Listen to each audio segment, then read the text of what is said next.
अरविंद केजरीवाल पढ़ा लिखा जाहिल जिसको बोल सकते हैं, कहते हैं कि हम बहुत बड़े पढ़े लिखे हैं, बहुत ज़्यादा प्रतिष्ठित हैं, छल कपट करके के अन्ना जी के बदौलत पहुंच गए राजनीति में, आज वो राजनीति करने लगे।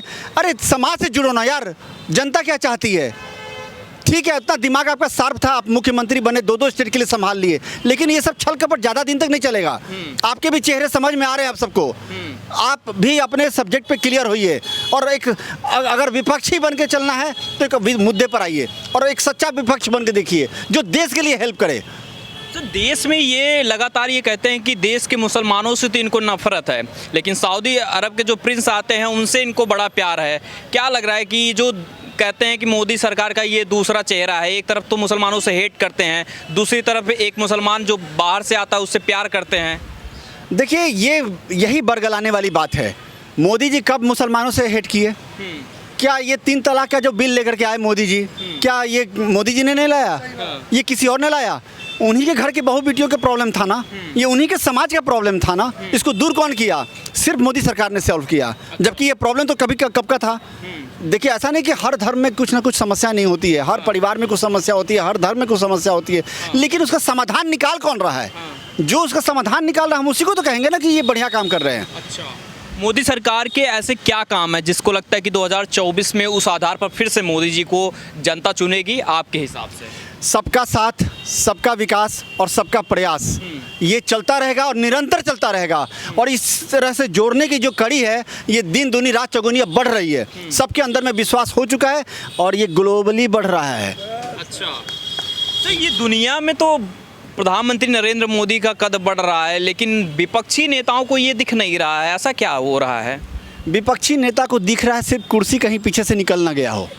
बस वो कुर्सी से बाहर तो देख ही नहीं पा रहे हैं। जो भी बात अगर उनको अच्छी लगेगी तो वो कुर्सी से लेना देना वाला हो। अच्छा, अगर वो कुर्सी से हट करके जनता के बारे में सोचना शुरू कर देना, उस दिन सब कुछ ठीक हो जाएगा। कुर्सी माया है भाई, कुर्सी माया है। मैं अभी भी विपक्ष को बोल रहा हूँ, कुर्सी माया है। कल आपके पास होगी, कल किसी और के पास होगी, लेकिन जनता के साथ रहोगे तो हमेशा बने रहोगे। अच्छा, तो क्या लग रहा है जनता से इनकी दूरी क्यों बन रही है? इतना दूरी की इनको पसंद क्यों नहीं कर रही है जनता? इसलिए कि जनता के सोचने के तरीके से अलग सोच रहे हैं। जनता जो चाहती है उससे अलग समझ पा रहे हैं। इनको समझ में नहीं आ रहा कि जनता एक्चुअली चाहती क्या है। इनको मुद्दा समझ में नहीं आ रहा है। इनको सिर्फ एक मुद्दा सिर्फ दिख रहा है कि मोदी को हटाओ। मोदी को हटाओ मतलब क्यों हटाओ? मोदी क्या परेशान कर रहे हैं हमें? अगर ठीक है, चलो मोदी को हटाओ भाई, विपक्षी को मैं बोल रहा हूँ कि मोदी जी को हटाओ, तो लाओ, तुमको तो किस बात के लाओ? अच्छा, वो तो क्लियर करो ना। ये राहुल गांधी जो इतना विदेशों में जाके भारत के प्रधानमंत्री के बारे में इतना बातें करते हैं कि जो है देश में मुसलमानों को डराया जा रहा है, देश में बेरोजगारी बढ़ रही है, विपक्ष लगातार ये मुद्दे उठा रहा है, देश में जो है एक माहौल ऐसा बनाया जा रहा है कि हिंदू मुसलमान किया जा रहा है। क्या लग रहा है ये सब जो पॉलिटिक्स बाहर जाके कर रहे हैं, भारत की इमेज बना रहे हैं, उससे कुछ फ़ायदा इनको इंडिया में मिलेगा? राहुल जी, आपको सारे आम जनता हाथ जोड़ के बोल रही है, घर का भेदी लंका ढाहे, ये पुराना कहावत है। तो अपनी थाली में छेद करना बंद करो, बहुत हो गया। अपने घर की बात को घर में रखना सीखो, और ये बाहर के लोगों का समर्थन लेकर अगर आप देश चलाना चाहते हैं तो आपके लिए सबसे बड़ा भ्रम है। आपके साथ कोई खड़ा नहीं होगा। आप सोच रहे कि झुंड में खड़े हैं तो हम बहुत बड़ा विजय कुछ प्राप्त कर लेंगे, गलत है, आप भ्रम में हो। इतना दल एक साथ है क्योंकि लगातार जो विपक्षी गठबंधन हो रहा है, ठाकरे साहब एक तरफ हैं, सारे नेता एक तरफ हो चुके हैं, एक तरफ नरेंद्र मोदी हैं। मुकाबला कैसा लग रहा है? दिलचस्प होगा या फिर परिणाम कुछ अलग जाएगा इस बार? देखिए, एक नरेंद्र मोदी जी हैं जो देश के लिए लड़ रहे हैं, ये मुझे फील होता है, और बाकी जितने लोग हैं वो अपने पुश्तैनी जायदाद को बचाने में लगे पड़े हैं। अच्छा, यही है मुद्दा, बस यही है। अगर उनके साथ में कोई अगर देश के लिए एजेंडा है तो सामने लेकर के आए, और नहीं तो सारी जनता यही समझ रही है कि एक आदमी सिर्फ देश के लिए बात कर रहा है, बाकी लोग अपने पुश्तैनी जमीन को बचाने के लिए बात कर रहे हैं। अच्छा, राहुल गांधी कैसे नेता लगते हैं आपको? देखिए, राहुल गांधी नेता कैसे हैं हम उनके पर्सनल लेवल पे बात नहीं करेंगे, लेकिन अगर देश के मुद्दे पर बात कर रहे हैं तो प्लीज़ आप अपने राजनीतिक सब्जेक्ट को चेंज कीजिए और बाहर के लोगों का समर्थन लेना बंद कीजिए और घर के मुद्दे पर समझिए। भारत जोड़ो यात्रा, आप भारत को जोड़ रहे हो या भारत से जुड़ना चाहते हो, ये आप सबसे पहले समझने की ज़रूरत है। ये फायदा देगा भारत जोड़ो यात्रा, क्योंकि लंबा चला है, अब 2.0 चलाने वाले हैं भारत जोड़ो यात्रा की शुरुआत करने वाले हैं। दिलचस्पी कुछ लग रहा है, जनता भी जुड़ रही है या फिर ये ही जोड़ रहे हैं अपने कार्यकर्ताओं के साथ में? देखिए, ये सब जो नैरेटिव पैदा कर करके जो सोचते हैं कि जनता से कोई नहीं जुड़ा है, सरकार भारत मोदी सरकार के साथ कोई जनता नहीं जुड़ी हुई है, या इन्हीं यही जोड़ रहे हैं, यही प्रयास करें तो लोग जुड़ी हुए। सबको पता है, जब चाय की चर्चा से जब सरकार बनाई जा सकती है तो ये समझिए कि सबसे बड़ा जुड़ाव वही है। मतलब बुनियादी बातों से लोग जुड़े हुए हैं। आप बुनियादी बातों पर आइए, ना कि आप केवल पद यात्रा कर करके और ये सब ढकोसलाबाजी कर करके आप सोच रहे हैं कि हम कोई बहुत बड़ा काम कर देंगे। आप भ्रम में हैं, आप इस भ्रम से निकलिए। चलिए, तो आप क्या बोले कि भारत जोड़ो यात्रा 2.0 राहुल गांधी जी करेंगे? बोले राहुल गांधी जी से पहले ये बोलिए कि पहले भारत नाम को तो एक्सेप्ट करें वो, ठीक है, उसके बाद भारत जोड़ो यात्रा करिएगा। और जो विपक्ष की आप बात कर रहे हैं ना, विपक्ष इस वक्त थड़ काँप रहा है। मुझे रामचरितमानस की ना एक बहुत बढ़िया चौपाई याद आई है, ठीक है, कि जो मोदी जी से मतलब ऐसी याद आती है कि इस वक्त बीजेपी से जितनी भी ये जो INDIA जो ये जो पूरा ये जो बनी है ना, ये पूरा थड़ क्यों काँप रही है? मुझे रामचरितमानस की ये चीज़ याद आई है कि हनुमान अंगद रन गाजे, हाँक सुनत रज नीचर भाजे। ठीक है, जब हनुमान जी और अंगद जी जब रण में आते थे ना युद्ध लड़ने के लिए, तो जितने भी राक्षस और ये जो रजनीचर थे ना, ये सब ना एकदम थड़ काँप के रण युद्ध छोड़ देते थे। तो इस वक्त ये है कि इनके पास कोई मुद्दा ही नहीं है। पहली बात, मोदी जी को नीचा दिखाने का, ठीक है, नीचे गिराने का। और ये जो बाहर जाके चाहे कितना भी आप बोल दो कि मुस्लिम क्या बोलते हैं, मुस्लिम समाज है वो भारत में इस वक्त बहुत ज़्यादा क्या बोलते हैं खतरे में है और वो सही नहीं है, सुरक्षित नहीं है। ये राहुल गांधी ये सब छोड़ दे, बहुत पुराना हो गया। इस चक्कर में नेहरू जी भी बेच खाए, ठीक है। तो ये हम आपसे जानना चाहेंगे, क्योंकि 2024 चुनाव से पहले सनातन को लेकर बड़ा टारगेट किया जा रहा है। एक बड़ी संख्या जो है हिंदुस्तान में सनातन से है, हम सभी सनातन से हैं, लेकिन उसी को लेकर ये लोग टारगेट कर रहे हैं। एक के बाद एक बयान आ रहे हैं, आप भी सुन रहे हैं। करने दीजिए ना, करने दीजिए।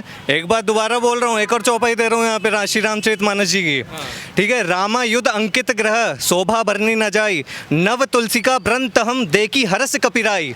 जहाँ पे राम नाम का जहाँ पे वर्णन है ना, जिस जगह पे, उसकी शोभा कोई नहीं घटा सकता, ठीक है। तो सनातन धर्म पे आप जितना भी बोल लो, जितनी भी टिप्पणी कर लो, चाहे ए राजा हो, चाहे स्टैलिन हो, चाहे फलाना ढिमकाना, राहुल गांधी जैसे कितने भी मच्छर लोग हों, मच्छर कीड़े जितने भी लोग हों, बोल लो, कोई फ़र्क नहीं पड़ता उससे। क्योंकि राम नाम का जहाँ पे जिस जगह भी वर्णन है, उसकी शोभा कोई नहीं गिरा सकता है। तो भूल जाओ। एक तरफ देश में जो है राम को लेकर, सनातन को लेकर इतना विवाद हो रहा है, दूसरी तरफ विदेशी मेहमान जो सामने आ रहे हैं, लगातार वो जो है जय श्री राम के नारे लगा रहे हैं, या बापू की कथा में जाते हैं। ऋषि सुनक की बात करें, वो कहते हैं मैं गर्व से कहो मैं हिंदू हूँ, ठीक है। तो आप तो करेंगे क्यों नहीं? जानता हर कोई है ना, सनातन धर्म जो है सबसे पुराना है। हर कोई जानता है कि उनकी जो नींव है वो कहाँ से है, सिर्फ सनातन धर्म से ही है। हिंदू धर्म ही सबसे पुराना है, तो क्यों नहीं जय श्री राम का नारा करेंगे? अरे कर रहे हैं तो उन्हीं का फ़ायदा है ना। और ऋषि सुनक जी की आप बात कर रहे हैं, तो ऋषि सुनक जी तो मैं बोलता हूँ कि हिंदू धर्म का खुद बहुत ज़्यादा मतलब एक प्राउड हिंदू हैं वो, ठीक है। क्योंकि जब मुरारी बापू जी हैं, जब UK में जाते हैं, ठीक है, वहाँ पे कथा करने के लिए, तो वहाँ पे ऋषि सुनक जी क्या बोलते हैं? ऋषि सुनक जी बोलते हैं कि I am not here as a UK prime minister, I am here as a proud Hindu. तो उसमें बात ही क्या है? लेकिन फिर इतना अगर विदेशी लोग जो है, या फिर जो है अपने ही देश से जो भारतीय मूल के लोग हैं, राम को इतना मानते हैं, सनातन को इतना मानते हैं, ये जो जनेऊधारी हैं, ये लोग क्यों भी इतना विरोध कर रहे हैं? कौन जनेऊधारी है? कौन जनेऊधारी है? कौन सा जनेऊधारी है बताओ जरा। राहुल गांधी अभी जनेऊधारी है, 1 घंटे बाद टोपी वाले, दूसरे घंटे बाद चर्च वाले। तो वो तो बहरूपी है। देखो मैं दिखाता हूँ आपको, देखो मैंने पहन रखा जनेऊ, पर ये मैंने शर्ट के अंदर पहन रखा, ऊपर नहीं पहन रखा, क्योंकि मैं असली जनेऊधारी हूँ। इसे मुझे शो ऑफ करने की जरूरत नहीं है इसकी मेरे को, क्योंकि मैं धर्म से, जात से मैं ब्राह्मण हूँ, ठीक है, और मेरा कर्तव्य मैं पहन रहा हूँ। जनेऊ को ये नहीं है कि कोई ब्राह्मण ही पहनेगा, पहले सभी लोग पहनते थे। टाइम के हिसाब से जैसे चीज़ें चेंज हुई, लोगों ने छोड़ना शुरू कर दिया। हमारे चला आ रहा है, हमारी पद्धति में चला आ रहा है, तो हम लोग पहन रहे हैं, उसमें हमें कोई दिक्कत नहीं है, ठीक है। राहुल गांधी जी ने तो अब वो, चलो मैं इसी बात पाता हूँ कि राहुल गांधी जी जनेऊधारी ब्राह्मण हैं, ठीक है। अभी वो कल परसों यूरोप से जब अभी यूरोप ट्रिप पे गए थे वो घूमने, तो वो बोलते हैं कि जी हिंदू नाम का तो कोई शब्द ही नहीं है, मैंने भगवत गीता पढ़ी है, मैंने कुरान, मैंने उपनिषद पढ़े हैं, ये पढ़े हैं और वो पढ़े हैं। भाई साहब तुमने ये पढ़े हैं तो तुम्हें ये पता होना चाहिए कि सनातन धर्म में कितने वर्ण होते हैं? आपको वो वर्णों का तो पता नहीं है। 4 वर्ण होते हैं सनातन धर्म में, हर वर्ण का अपना एक मतलब होता है, ठीक है। आपको पता तो कुछ है नहीं, वहाँ जाके 4 किताबें ऊपर ऊपर की पढ़ ली, वो भी मुझे लगता है वो भी शायद इटली से आई होंगी उनकी भगवत गीता, और वो क्योंकि इंडिया वाली तो नहीं हो सकती, जो भारत की है वो तो ऐसी नहीं है। भारत में तो सब कुछ स्पष्ट लिखा हुआ है, बाकी समझ वही है ना कि जितनी समझोगे उतना समझ पाएगा आदमी, समझ ही नहीं है तो समझ क्या पाएंगे। आपको लगता है कि राहुल गांधी एक मैच्योर नेता हो चुके हैं, अभी तक हो पाए हैं कि नहीं? कौन भाई कौन? राहुल गांधी। राहुल गांधी कौन? अरे सांसद हैं वायनाड। अरे अमेठी, जो अमेठी से भाग गए थे, अपनी दम दबा के भाग गए थे अमेठी से, वही भाई साहब। अगर वो नेता होते जो उनकी खानदानी सीट थी पुश्तैनी पे, तो भाई साहब पुश्तैनी तो लोग अपना घर मकान नहीं बेचते, तो अपनी सीट छोड़ के चले गए थे। जब भी अपनी सीट छोड़ सकते हैं तो किस दिन अगर देश पे कोई बात आएगी तो देश को कहाँ छोड़ के जाएंगे? तो बताओ जरा मुझे। ये मैं आपके चैनल के माध्यम से आम जनता से, जो मेरे जैसी सोच रखने वाले हैं सनातनी लोग हैं, जो मुझे सुन रहे हो, उनसे एक स्पष्ट क्वेश्चन करना चाहता हूँ कि जब वो डर के मारे एक नारी के डर के मारे अपनी सीट छोड़ के चले गए, अगर कल को मान लो वो पहले तक खैर मतलब ही नहीं है कि बन जाए, कई भूले बिछड़े भी कोई मतलब नहीं बनता, खुदा ना खास्ता बन गए, ठीक है, तो अगर देश पे कोई बात आई तो वो देश को भी छोड़ के ऐसे भग जाएंगे जैसे अपनी अमेठी सीट को छोड़ के भग गए, तो तब क्या करोगे आप? तब किसके पास जाओगे? और क्या बताओ। अच्छा ये बताइए कि देश में माहौल जो है इस वक्त जो है 2024 से पहले सनातन को लेकर सबसे बड़ा टारगेट हो रहा है। क्या लग रहा है 2024 में सनातन जीतेगा या फिर सनातन के विरुद्ध वाले जो लोग खड़े हैं या फिर कह रहे हैं कि एक राक्षस प्रवृत्ति होती है वो लोग जीतेंगे? भाई सनातन जीता हुआ है, सनातन तो हारा ही नहीं किसी से, सनातन तो कभी किसी से हारा ही नहीं। रही बात चुनावी मुद्दे की बात करूं तो मोदी जी क्लियर जीते हुए हैं भाई, लिखवा लो, नहीं तो इस वीडियो को क्लिप कर लेना, जिस दिन जीत जाए ना उस दिन मेरे पास आ जाना। अगर नहीं भगवान, मैं यूँ कह रहा हूँ कि अगर परले भी आ जाए तब भी हराने वाला कोई पैदा नहीं होने, तो भाई साहब तो ये तो विपक्ष की ये है कि चलो 2, 4, 5, 10, 20, 50 हज़ार करोड़ रुपये खर्च कर लेने दो, कोई बात ना, बाहर आके खर्च कर लेंगे, कोई दिक्कत ना है, खर्च करके चुप होकर बैठ जाएंगे। फिर वही कि अब हम भारत जोड़ो यात्रा निकालेंगे, अब हम पंडित जी बन जाएंगे, जाके जनेऊ डाल के वो मंदिर जाने लगेंगे, फिर 24 के चुनाव के बाद यही करेंगे वो। फिर अच्छा ये बताइए कि 2024 से पहले ये भी आ रहा है, जो कांग्रेस के अध्यक्ष हैं अभी मौजूदा में मल्लिकार्जुन खड़गे, उनकी तरफ से एक बयान आता है कि इस बार नरेंद्र मोदी जो है अपने घर में या अपने आवास पे झंडा फहराएंगे, जो लाल किला का सपना देख रहे हैं, इस बार विपक्ष इकट्ठा है, इस बार उनको घर में बिठा। अगर इतने घर में बिठाने का इतने दम है खड़गे जी में, तो क्यों 27 लोगों का साथ लेना पड़ रहा है? कांग्रेस अकेली क्यों ना खड़ी हो जाती है? जब से देश आज़ाद हुआ तब से है ना, क्यों ना दम है उसमें? अकेले खड़े होने का दम ना है तो 7 लोगों को जोड़ लिए साथ में, अकेले है खड़े होने का दम? अकेले खड़े होने का दम तो है ना, ठीक है। बात चले करने तुम उनके कि मोदी जी को अपने घर पे फहराएंगे, भाई साहब घर पे ना फहराएंगे, वो 24 में भी वो झंडा लाल किले पे फहराएंगे, और उसके बाद की भी तैयारी पूरा प्लान्ड है कि कौन कौन आने वाला है। ये तो उनके दिमाग में वहम है बस, और कुछ नहीं है कि हाँ। ये बताइए कि हाथी चले 1000, कुत्ता भौंके 1000। वो क्या? हाँ बिल्कुल ये बात है बस। ये बताइए कि 2024 का जो मुकाबला दिख रहा है, आपको लग रहा है कि दिलचस्प मुकाबला होने वाला है या एक तरफा मुकाबला? एक तरफा ही है भाई, एक तरफा, बिल्कुल एक तरफा।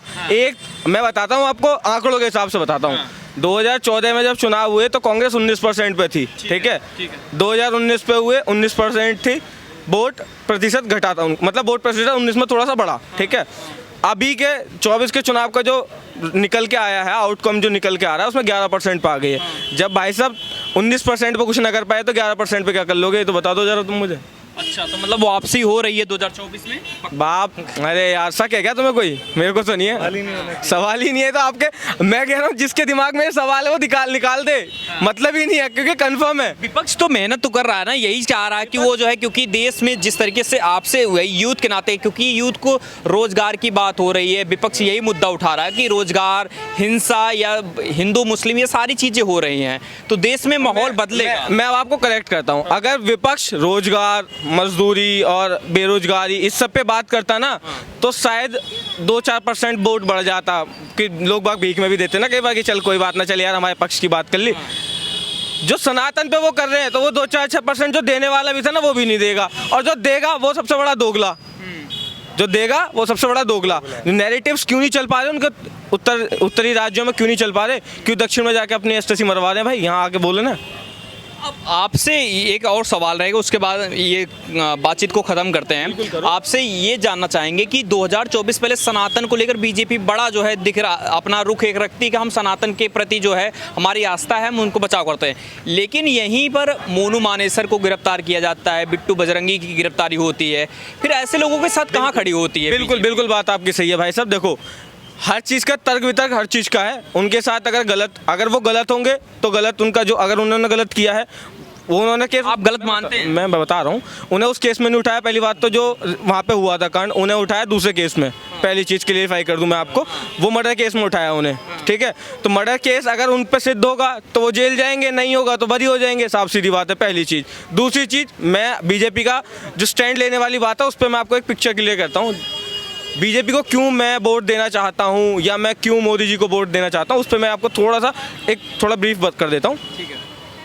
बीजेपी को मैं इसलिए वोट देता हूँ कि जब 2 सीट थी ना बीजेपी पे, तब वो राम मंदिर के लिए लड़ गई थी। और ये वही कांग्रेस है ना, जब पूरी सत्ता होने के बाद 27 वकील खड़े कर दिए थे राम मंदिर के खिलाफ, वही है ना। आज अपने आप को राहुल गांधी जनेऊधारी ब्राह्मण बताते हैं। भाई साहब, तुम जब उस दिन नहीं हो, और उस दिन से देख लेना, तुम ग्राफ उठा के कांग्रेस का गिरता हुआ ही गया भाई, ठीक है? इसलिए अगर मेरा जो खुद का मानना है वो ये है, मैं इसीलिए बीजेपी को वोट देता हूँ कि वो मेरे सनातन धर्म की बात करती है, ठीक है? और सनातन को छोड़ो, सबको साथ लेकर चलने की बात करती है। और मेरा सनातन धर्म भी यही बोलता है कि कोई अलग नहीं है, सत्य ही सनातन है, ठीक है? जो सनातन को मानता है वो सबको साथ लेके चलता है, जैसे मोदी जी लेके चल रहे हैं, इसलिए वो सनातन की बात करते हैं। ये लोग खुद को साथ लेके चल रहा। अभी तुम आने तो दो चुनाव की, जैसे जैसे 24 का चुनाव पास आएगा, सब इंगे तिंगे को भागने लगेंगे, कोई गैल में ना खड़ा होने का, तुम देख लियो। नहीं तो आप राम मंदिर जो मुद्दा है लगातार, क्या लगता है कि ये राम मंदिर जो है बड़ा मुद्दा बनेगा इस बार? भाई मुद्दा नहीं है भाई, मुद्दा है ही नहीं है। ये हमारी आस्था है, हमारी मुद्दा थोड़ी है। लोगों ने इसे मुद्दा समझ रखा है। अगर मान लो आप किसी संवैधानिक पद पर हो और आप मेरी आवाज को उठा रहे हो और मैं बोल दूं कि तुमने मुद्दा बना दिया, तो गलत है भाई वो, ठीक है? जय श्री राम, ठीक है? तो मुद्दा तो लोगों ने बना दिया है, उसे मुद्दा नहीं है वो मेरी आस्था है, मेरे पूरे सनातनियों की आस्था का धर्म है, आस्था का केंद्र है, इसलिए वो मुद्दा नहीं है, इसलिए हम उन्हें वोट देते हैं। अच्छा। कि उन्होंने उस पर सवाल, उसका पक्ष रखा है उसका। नहीं तो ये मुद्दा क्यों है? मैं अपनी ज़मीन छोड़ दूंगा, आप अपनी ज़मीन छोड़ देंगे क्या? हाँ। तो क्यों मुद्दा है? मुद्दा है नहीं है, हक की बात है। अच्छा। जो राम मंदिर है वो हक की बात है। वहाँ पे चाहते हैं कि 2024 में राम मंदिर मुद्दा ना रहे, बल्कि जो है वो एक हिंदुओं का हक है। वो कभी था ही नहीं और ना कभी वो रहना चाहिए, ठीक है? वो कभी था ही नहीं। और जहाँ पे मैं बीजेपी की नहीं बोल रहा हूँ, लेकिन बीजेपी के अलावा कोई और है भी नहीं, तो साफ बात मैं ये कह रहा हूँ, जो सनातन की बात करेगा उस पे, ठीक है, उस पे जनता का हाथ रहेगा, ठीक है? एक चीज़ बस इतनी है। बहुत शुक्रिया। वो कर लेते हैं, नए सारे कर लेते हैं।